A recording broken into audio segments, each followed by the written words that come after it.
Europe 1. Ladies and gentlemen. Hillary Clinton. America is stronger. Donald Trump. For the presidency of the United States. En route vers la Maison-Blanche. Bonsoir Xavier Yvon. Hello Nicolas, bonsoir à tous. Aujourd'hui, c'était le Labor Day aux États-Unis. C'est un jour férié qui marque la fin de l'été. Et en année électorale, c'est surtout le début du sprint final de la campagne. Il reste donc exactement 2 mois aux Américains pour se décider. Et c'est pas gagné, Xavier.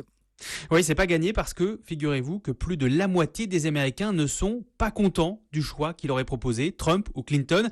Quasiment 6 électeurs sur 10 rejettent ce duel. C'est historique. Jamais les candidats démocrates et républicains n'avaient été aussi impopulaires lors d'une élection. Pour beaucoup, en fait, ça veut dire choisir entre la peste et le choléra. Donald Trump, trop instable, pas du tout qualifié pour être président. Hillary Clinton, fausse et pas digne de confiance. Même les commentateurs politiques résument ça à choisir celui qu'on déteste le moins. L'escroc antipathique ou le clown antipathique, c'est devenu un sujet de campagne et bien sûr de parodie pour les émissions satiriques comme dans ce sketch de Trevor Noah du Daily Show qui croyait pourtant que l'Amérique était le pays du choix. Je peux aller dans un supermarché, n'importe lequel, j'aurai le choix entre 400 sortes de yaourts. Vous ne pouvez pas savoir, il y a toutes les textures, toutes les tailles, des fruits au fond, des fruits mixés, parfois même on ne sait pas où se cachent les fruits, et ils arrivent quand on mange, ah tiens, du kiwi. Et pourtant, pour sélectionner notre leader pour les 4 prochaines années, on est coincé entre 2 choix, Hillary Clinton ou Donald Trump. Ce qui, en termes de yaourt, donne vanille ou sauce piquante anus de babouin.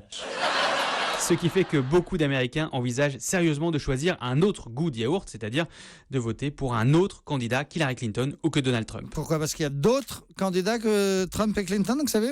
Eh bien oui, ceux qu'on appelle les petits candidats, et pour eux, cette élection est une énorme opportunité, parce qu'ils sont une alternative pour tous ces Américains dégoûtés par le choix proposé. Il y a par exemple la candidate écolo, Jill Stein, qui a fait moins de 1% la dernière fois.